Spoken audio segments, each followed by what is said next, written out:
مرحبا يا شهر رمضان يا شمسية، مرحبا يا شهر رمضان يا شمسية.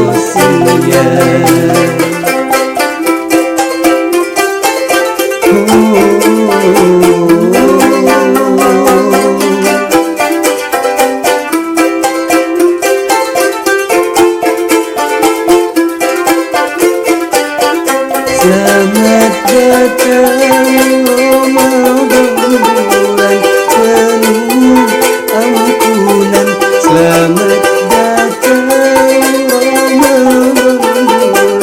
bulan penuh ganjaran.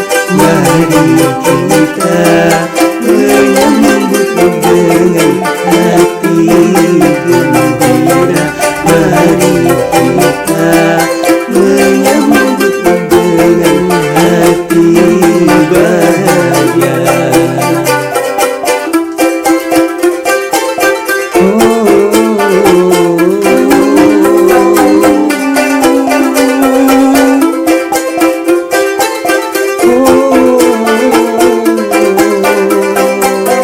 Merhaba